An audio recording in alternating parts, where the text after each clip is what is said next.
Nadia est directrice d'un laboratoire hospitalier. Brillante, engagée, passionnée, mais derrière cette réussite exemplaire, c'est une vie à 100 à l'heure et une incapacité à lever le pied. Nadia est toujours en alerte, tout est toujours indispensable, jusqu'au jour où son corps dit stop. Dans cet épisode Le Déclic, vous allez découvrir comment le sentiment d'indispensabilité, ce besoin d'être partout tout le temps, devient une forme d'addiction au rush qui épuise à petit feu. Et surtout comment Nadia a compris qu'être une leader performante ne veut pas dire être une leader disponible 24 heures sur 24. Un récit puissant sur la transition du « je tiens tout » au « je choisis ce qui compte » pour toutes celles qui veulent continuer à exceller sans s'oublier. Bienvenue sur Sensé, le podcast des femmes leaders à écouter pour réussir avec confiance et sérénité sans jamais sacrifier votre bien-être. Je suis Jenny Chamas, fondatrice de Coach Happy, master coach et mentor. Avec mon équipe, nous accompagnons les femmes leaders dans leur croissance professionnelle avec comme maître mot sérénité, confiance, hauteur et impact. Vous écoutez l'épisode 44 de Sensé et aujourd'hui, je vous propose un nouvel épisode Le Déclic, une séance de coaching sur comment sortir de la boucle du rush et de l'indispensabilité qui épuise. Bonjour mes chers leaders et bienvenue dans Le Déclic, le format immersif du podcast Sensé. Ici, je vous emmène dans les coulisses d'une vraie séance de coaching. Aujourd'hui, je vous propose de rencontrer Nadia, qui a 39 ans. Elle est directrice d'un laboratoire hospitalier avec 70 personnes sous sa responsabilité. Elle adore son métier, elle a gravi les échelons en travaillant dur, elle est reconnue, elle est incontournable dans son institution. Son équipe compte sur elle, sa direction aussi, et elle aime ça, créer des projets, impulser des idées, être sur le terrain avec ses équipes. Mais quand elle arrive en coaching, elle est au bord de l'épuisement. Elle nous dit « je suis tout le temps débordée », je prends même mes jours off pour traiter mes mails. En vacances, je n'arrive plus à profiter. Je sais que je suis à 2 doigts du burn-out. Nadia ne parle pas d'un vague mal-être. Elle décrit une vie professionnelle menée sur un rythme impossible où chaque minute est colonisée. Son agenda est rempli de réunions qu'on impose, ses plages horaires systématiquement dévorées et quand par miracle un créneau se libère, elle l'utilise pour rattraper ses mails, jamais pour se reposer ou pour réfléchir. Nadia a une pensée récurrente. Personne ne connaît aussi bien l'organisation que moi.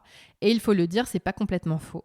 Elle est partout, au four et au moulin, sur le terrain avec les soignants, dans les étages pour voir comment améliorer les choses, en réunion de direction pour défendre des projets, dans les urgences RH pour gérer des recrutements, des conflits, des plannings. Elle a l'œil sur tout. Elle connaît chaque détail. Cette pensée, au départ, c'est un moteur. Elle se dit « c'est ma valeur ajoutée, ce que je fais de mieux ». Et c'est vrai qu'elle en tire de la fierté. Être celle qui sait, celle qu'on consulte, celle qui fait avancer les choses, c'est grisant. Le problème, c'est que ce moteur devient aussi une sorte de prison parce que, résultat, elle dit oui à tout, elle accepte toutes les réunions, même quand elles empiètent sur les créneaux qu'elle voulait protéger. Elle saute sur tous les projets parce que ça la nourrit, ça lui donne de l'énergie.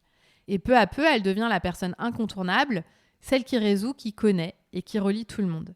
Et là, on touche au cœur du piège, parce que ce qui la motive, ce qui la valorise, est aussi ce qui l'épuise. Plus elle est partout, plus on la met partout. Plus elle dit oui, plus son agenda se remplit. Plus elle court, moins elle dirige vraiment. Et son cerveau, lui, est complice de ce mécanisme. Il adore ça, parce que l'urgence, ça donne de l'adrénaline. Chaque fois qu'elle règle un problème, chaque fois qu'elle clôt un dossier, chaque fois qu'elle sauve une situation, son cerveau lui envoie une petite dose de dopamine, le neurotransmetteur de la récompense. Et ça crée une sensation agréable, stimulante. C'est pour ça que Nadia dit souvent que ça la nourrit. Mais ce qu'elle ne voit pas tout de suite, c'est que ce système fonctionne comme une drogue. À petite dose, ça donne de l'énergie, ça galvanise, mais à force d'enchaîner les shoots d'urgence, le corps et l'esprit s'usent. Le stress chronique épuise le système nerveux, les réserves d'attention s'amenuisent et la fatigue finit par s'installer. Et c'est exactement ce qui est en train de se passer pour elle, une spirale où ce qui la porte est aussi ce qui la vide. Et oui, le corps, lui, n'attend pas. Il envoie déjà ses signaux. Chez Nadia, c'est une sinusite chronique, des coups de fatigue qui ne passent pas, une difficulté à récupérer. Elle tient, oui, mais elle tient sur les nerfs. Son corps tire la sonnette d'alarme, mais son cerveau, lui, continue à dire « Allez, encore un effort, encore un projet, encore un mail !»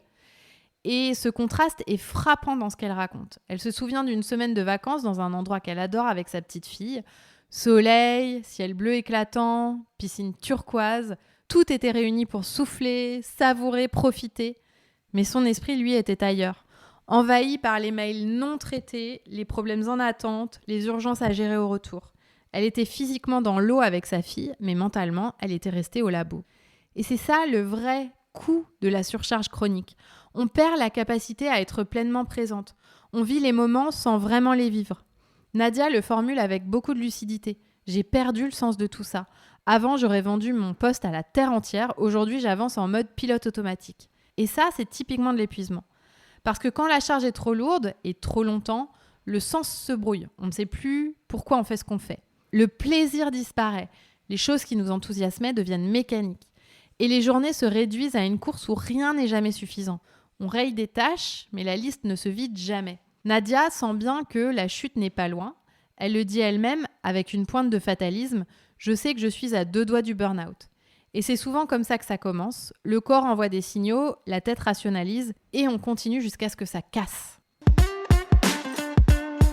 En coaching, on a travaillé sur cette fameuse pensée. Personne ne connaît l'organisation comme moi. C'est une pensée valorisante, flatteuse même. Elle donne un sentiment de contrôle, d'importance, mais c'est aussi enfermant parce qu'à force de tout connaître, tout dépend d'elle. Et ça, c'est intenable sur la durée. Alors, je lui ai proposé un exercice très simple. Imaginez ce qui se passerait si demain, elle devait s'absenter 3 mois.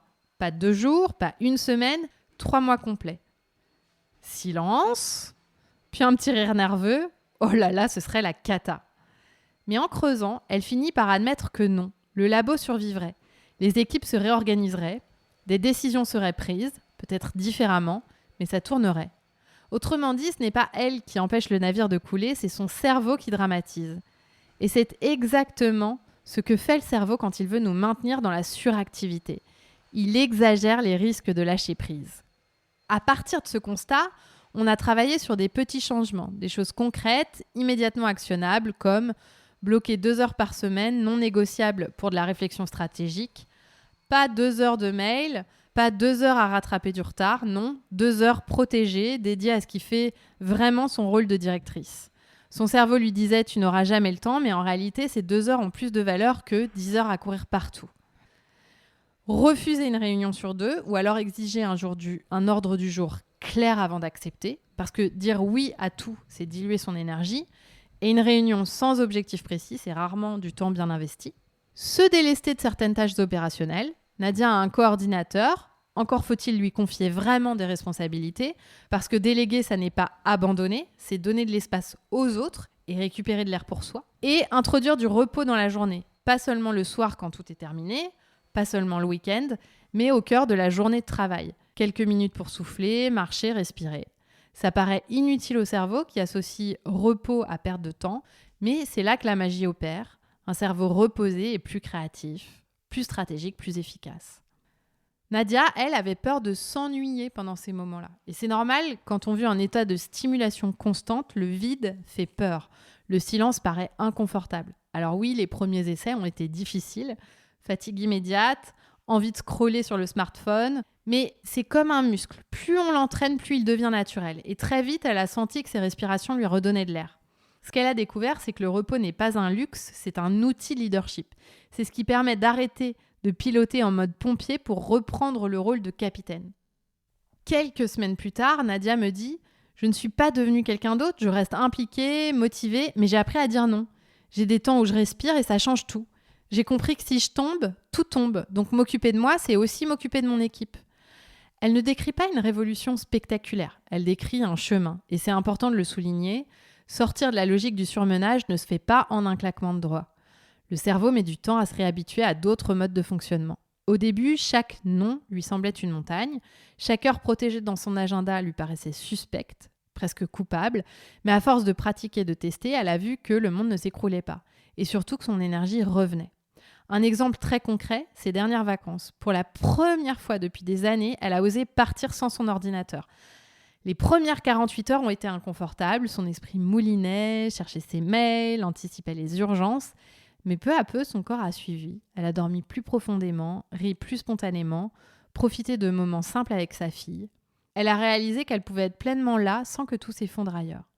Et c'est exactement ça le déclic. Comprendre que sa valeur ne réside pas dans le fait d'être partout, tout le temps, mais dans le fait d'incarner un rôle soutenable, un leadership qui dure. Si vous vous reconnaissez dans le parcours de Nadia, voici 3 pistes à retenir. 1. Observez vos croyances d'indispensabilité. Écrivez-les noir sur blanc. Personne ne connaît mieux que moi. Si je ne fais rien, rien ne se fait. Puis confrontez-les à la réalité. Que se passerait-il si vous deviez vous absenter ? Souvent, le monde s'adapte bien mieux qu'on ne le croit. 2. Expérimentez de micro-espaces sans rush. Pas besoin de tout transformer d'un coup. Bloquez juste 1 heure par semaine, sans mail, sans réunion. Au début, c'est inconfortable, mais c'est aussi là que votre système nerveux apprend à se détendre. 3. Traitez le repos comme une ressource stratégique. Pas comme une récompense après l'effort, mais comme une condition de votre efficacité. Votre corps n'est pas une machine qu'on pousse indéfiniment, c'est votre premier outil de leadership. Le message de cet épisode, c'est celui-ci. L'urgence n'est pas un gage de valeur. Être partout tout le temps ne fait pas de vous une meilleure leader. La vraie performance se construit aussi dans les temps calmes, dans les respirations que vous vous accordez. Et c'est exactement ce que nous travaillons dans le programme Sensé. Vous aider à sortir de la roue du hamster, à remettre de la clarté dans vos journées et à bâtir un leadership qui dure sans vous épuiser. Merci pour votre écoute. N'oubliez pas d'en parler autour de vous et de laisser 5 étoiles sur votre plateforme d'écoute si l'épisode vous a plu. Rendez-vous sur notre site jennychamas.com pour en savoir plus sur nos accompagnements et activités ou sur Instagram et LinkedIn pour discuter. Et rendez-vous la semaine prochaine pour un épisode sur nos cycles et leur impact sur notre vie professionnelle.